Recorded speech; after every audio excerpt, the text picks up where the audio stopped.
Here transcribed is Richard Diamond, Private Detective, starring Dick Powell.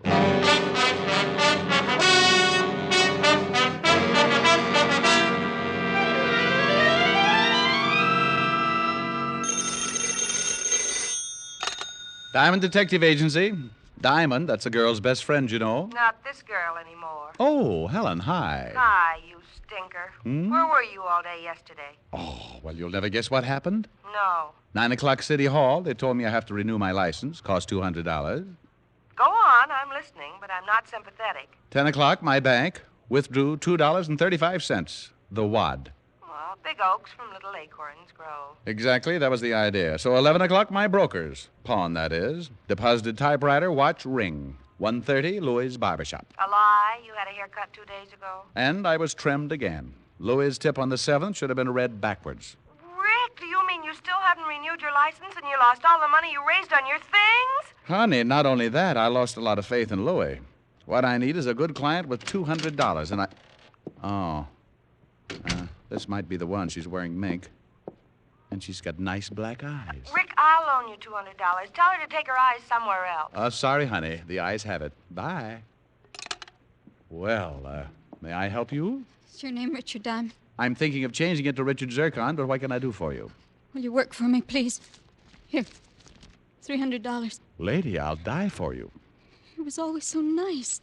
Then this morning I met him at the house for coffee and told him what I found out. Suppose you start from the beginning, and we'll see what we can do about him. Sit down. I don't know how I could be so stupid. They were just using me.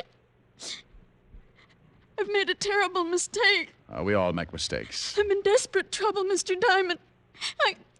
What's wrong with you? You're shivering. The cab. All the way from Brooklyn, I found... It hurts. What is it? What? Help me, Mr. Diamond. Please. Please. Help me. She fell into my arms, tearing at her stomach, as if she'd just swallowed hot lead. She was still trying to talk when I let her down to the floor and ran out for some water.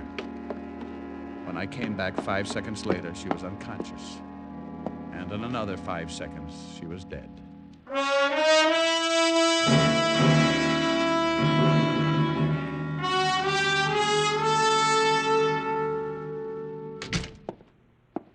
If it ain't Richard Diamond, defective detective. And your name, Sonny? Why, it's me, Otis, Sergeant Otis. You know me, Rick. Oh, yes, Sergeant Otis. I didn't recognize you there for a minute. You had an intelligent look on your face. Oh, you think that's funny, don't you? Well, let me tell you something really funny. Well, do. Personnel Division tells me if you don't get up $200 by midnight, you're gonna be an ex-private detective. One of the reasons why I'm here, Otis, old buddy. Now, on your lunch hour, trot up to personnel and tell them about the color of this. Ew. Where'd you get all the scratch? For my client. But she's dead. Well, go ahead, say it. She's dead. But dead or alive, she hired me and paid me, and I'm still working for her. Here. You can take it upstairs and cover my license fee for me. Oh, all right. Now, try to smile through those tears. There you are. 200. All counted. You won't have to take off your shoes. Okay, I'll take it up for you. Hey, about that dame, Diamond. You know I got a theory. Otis, there's smoke coming out of your ears. I told you that would happen if you ever tried to think for yourself. Now, where's Levinson? Lieutenant's across the hall in the medical examiner's office. I'll go get him. Never mind, I'll do it myself. You might lose your way. Oh, you talk like that. Hello, Rick. Glad you dropped by. Hi, Walt. What did you find out about the girl? Medics just finished with her. It was xylitol killed her. Xylitol? That's new to me. It's a drug. Petrol base. Been in her stomach about an hour. Judging from the way she acted and talked, it could have been suicide. What's her name? Haven't made it yet. Don't know who she is? You need some new talent around here, Walt. Well, there's no identification. Prints haven't lined up with anything yet. Too bad, huh? Real nice-looking kid. I agreed. She was a nice-looking kid. The kind you wait all year long to ask to the senior prom. Watching her die that morning hadn't been easy. It was like standing helpless in the middle of a sudden blizzard that wipes out the flowers of an early spring. When I got back to my office, I was still wondering who she was and how I could help her. Hi, Ricky boy. I've been waiting for you. Oh, hello, Bridgie. Isn't it a little late in the day to be cleaning up my office? Oh, I finished swabbing it down a few minutes ago. I was just waiting to get... Sorry, Bridgie. No canasta this afternoon. Don't feel like it. Me neither. Gotta take my banjo lesson in half an hour. Waited around to give you this. What, Found this purse lying in your wastebasket. One of your girlies must have knocked it off the edge of your desk. Give it to me, will you? Maybe that wasn't the mink coat I seen come in this morning.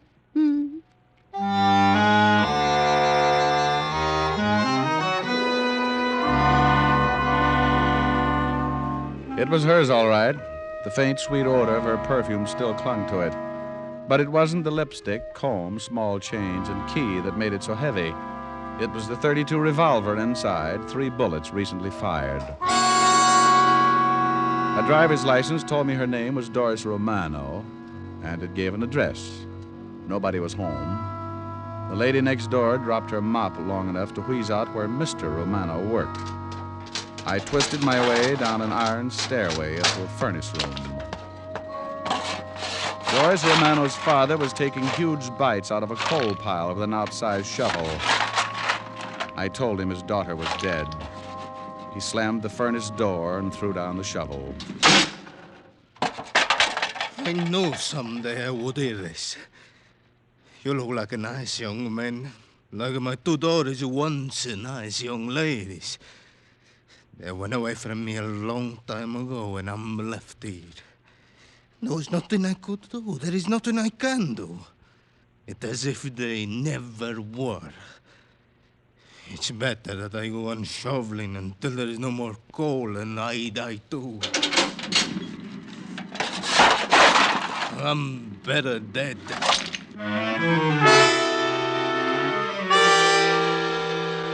I took Mr. Romano down to the coroner's office, and he identified her body. Later, I told Walt about the purse and turned it over to him. Everything but the .32 and the key. Maybe it was the wrong way to play it, but somehow I felt I could still give Doris Romano the help she'd wanted. She said that she had taken a taxi from Brooklyn. So Diamond went to Brooklyn. I don't know how many cab stands there are in Brooklyn, but I can tell you where you can find 104 of them. Sorry, bud, I got a fare. Where, under the floorboards? In there, eating. I'm looking for information. Here. Gumboots, huh? Who's getting cheated? Did you carry a brunette in a mink coat all the way to Manhattan sometime this morning? Maybe. Where'd you pick her up? Brooklyn, house on M Street. What house? How's a little old expense account? Well, here's a fin. Oh, no. That's all there is, only one to a customer. Okay, I'll tell you about the house, but I won't tell you about the guy. What guy? You sure only one to a customer? Well, let's say we had a change in management.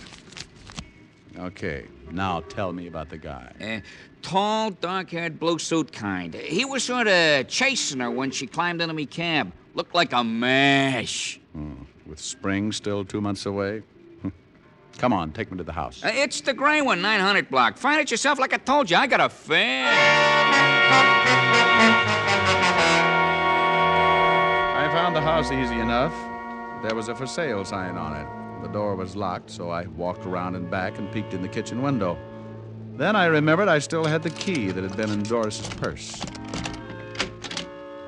It worked. Inside, the odor of tar or printer's ink or something along those lines hit me. I was just starting to sniff around when a tall blue suit eased himself in through the kitchen door. He looked at me like I was breathing some air that belonged to him. You could use your GI loan. You ought to buy it. It's a real steal. Oh, thanks. I'm just looking. Well, we charge for that, too. Oh. Well, I don't think she'd like it. Your wife? No. Just a girl in a mink coat. Name of Doris Romano.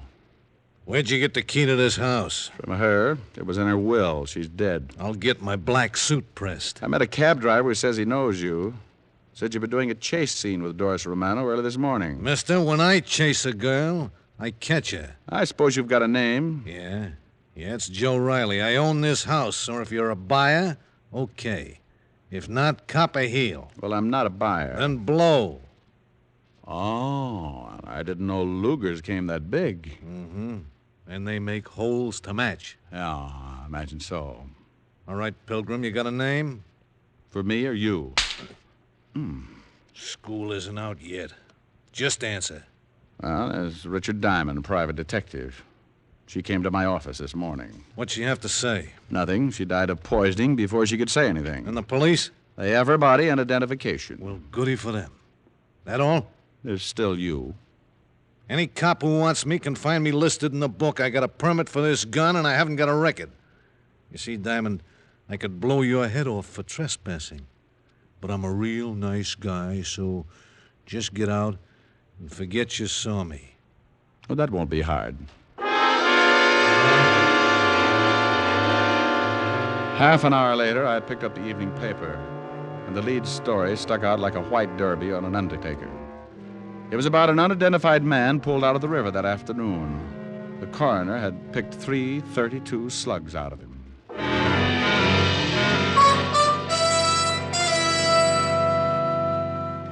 What is it, Rick? Well, about this guy they pulled out of the river. Anything on him? Why? No, just curiosity. It's a terrible thing. Not just 3 .32 slugs, but they'd been filed down the center. Dum-dums? Dum-dums. Tore the poor guy all apart. Everybody in the department's plenty sore. You want to see the body? Some of the time. I know what it would look like.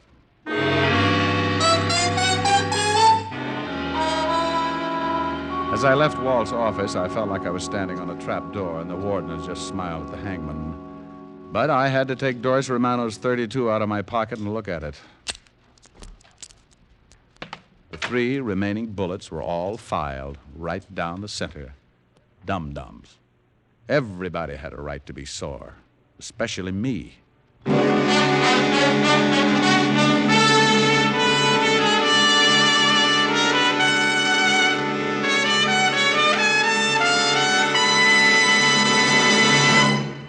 It was hard to picture my angel-faced client pumping dum-dum bullets into some guy and tossing him in the drink, but that's the way it looked. I had no choice but to turn the gun and bullets over to Lieutenant Walt Levinson for investigation, and the aftermath was something only a hurricane would understand. He acted like an historian who'd caught George Washington telling a lie. Well, I guess this kind of proves who knows what who was talking about, doesn't it, Rick? All right, so who's on first? Want me to tell you what's on second? I don't want you to tell me anything because I know everything now. You know, they could use you in some very high official circles. Go ahead, make jokes. I didn't know I had. A man is found in the river with dum-dum bullets in him. She's carrying the gun that did it. Her fingerprints were on it. And then she commits suicide. Remorse. Baloney. Why did she come to my office to die? Why, when she didn't even know me, was I the last person on the earth she chose to see if she committed suicide? Dames in love want to make a big show. Publicity. Go out with a 3-column spread. Then why didn't she drop dead on the city desk of the Graphic? They'd have printed the story in real blood. Hers. You were a lot closer than the Graphic. Now, Walt, I'm going to explain this to you patiently. Mm-hmm. I've seen women of every kind. Hard, soft, sweet, warm, cheap, treacherous, mean. But I've never known a woman to lie in your arms dying, look up at you, with the most innocent black eyes in the world and ask you to help her after she had just come fresh from killing a man. Psychology, I don't know. But evidence, I do. If she went to all that trouble to get rid of the body, why didn't she get rid of the gun, too? Well, I don't know. Oh, Walt, this is the sweetest double-cross since the 3-way stretch. Somebody planted that gun on her. Now, if you can keep it out of the papers, somebody's going to wonder why the gun wasn't found and come looking for it. Will you give that theory a try? And I suppose you'll be waiting for them with a butterfly net. I'll be waiting for them with a picture of that girl's black eyes in the back of my head. What do you say? Well... Thanks, Walt.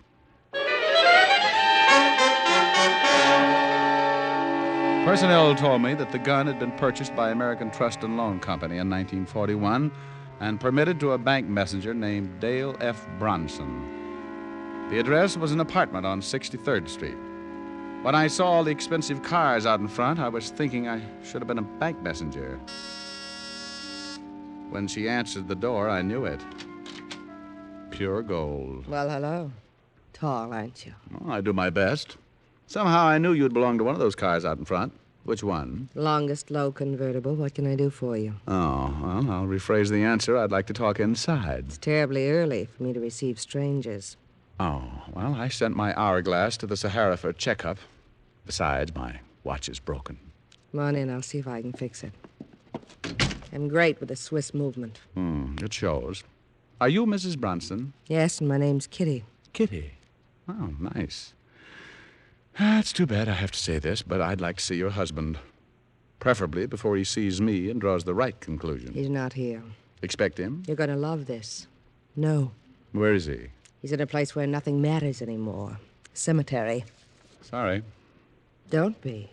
He stuck his neck out and tried to be a hero one day. Somebody shot him and stole the money he was carrying. You don't seem to miss him much. I'm still wearing black. Right color, Kitty, but wrong cut. It's a new philosophy I've worked out. I understand he worked for the American Trust and Loan. They bought him a gun. Don't tell me you're here to talk about guns. Who sent you? Field and Stream? Well, this is sort of a collector's item. Recognize him? No, should I? It belonged to your husband. You say it was my husband's? I suppose it was. I don't know for sure. We only stayed together a year. He had a lot of things. After he was killed, what happened to those things? I don't know. He moved in with his mother. She probably disposed of them. I'd like to talk to his mother. Where could I find her? This just isn't your night. She's in the cemetery. Next to him, heart failure. Well, I'll wash up, get my pay, and go home. Just who are you? Richard Diamond. You can call me Richard Diamond. Detective? Fridays. Arrest me. Not until you commit a felony. This is only a misdemeanor. You're a sergeant? 5-star general. Run my own outfit. Come here. My application for the auxiliary. Pass. Fail. If we ever open a recreation center, I'll let you know.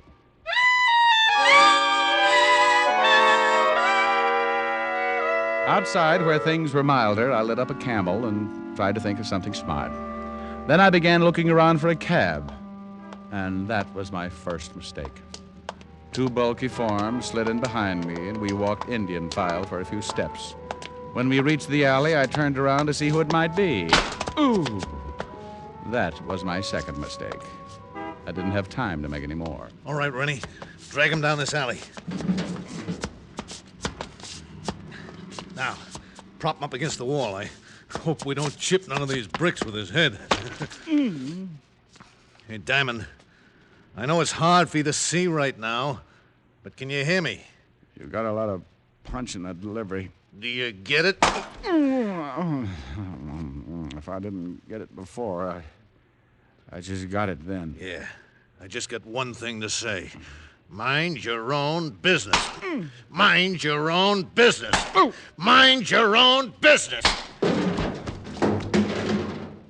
Mind your own business. I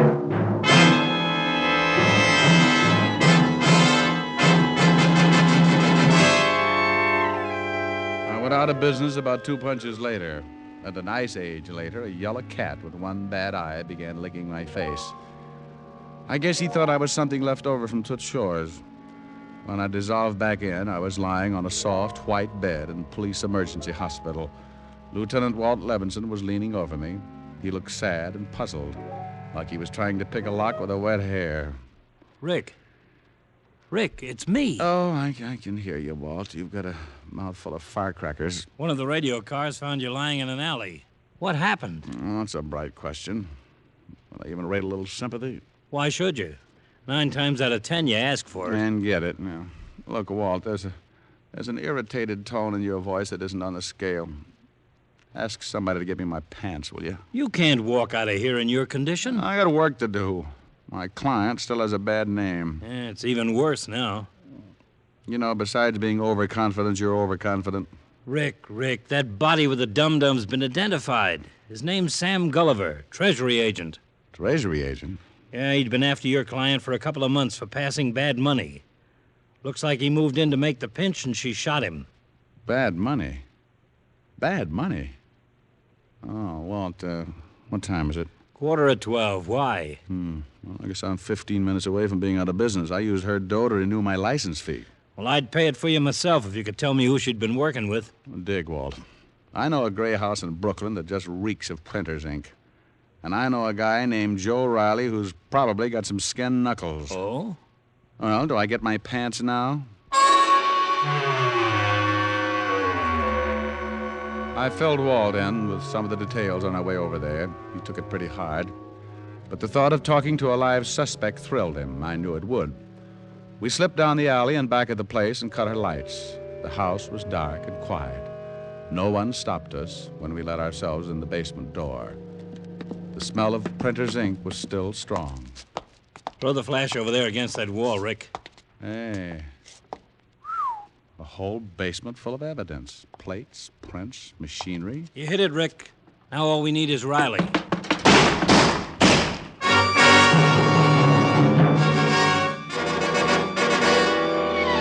Just above us, the whole world began to explode. I took the stairs 3 at a time, Walt right behind me. We ran to the front of the house, and from the window we saw a long, low convertible that looked familiar, streaking from the curb. I was making a lunge through the doorway when I tripped over a former acquaintance. Hi, Nosy. How's tricks? Riley. You must be made out of rubber. I thought I bounced you for at least 20 hours so that we could get... I'll get an ambulance, Rick. No hurry, Walt. You wouldn't know the difference. I better get a pickup out on that car we just saw pull away. I bet I find it before you do. Huh? You got a corpse here, Walt. Let me have my fun.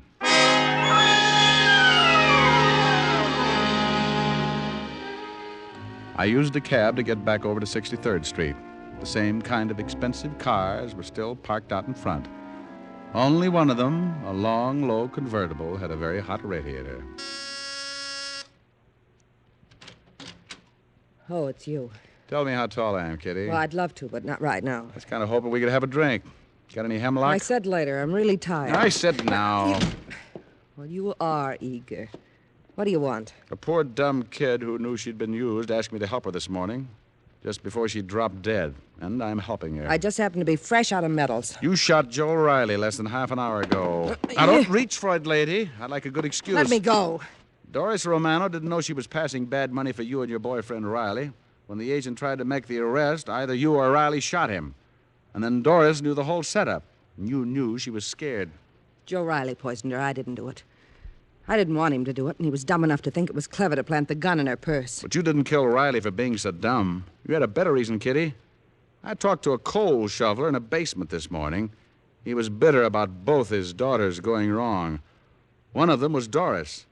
The other was you. Those black eyes give you away right now. All right. Look, I have a lot of money. Real money. Good money. Enough for 2 of us. We could do anything, go anywhere. Be a chance to stop gumshoeing around and be somebody. And, Ricky, you know how I am. I can be nice. Awful nice. That's what scares me, Kitty. Now, listen to me. They'll send me to prison. I'll grow old and ugly there. If you're lucky. Oh, Rick, please. Please let me go. I'll give you all the money. I'll do anything. Please. Please help me.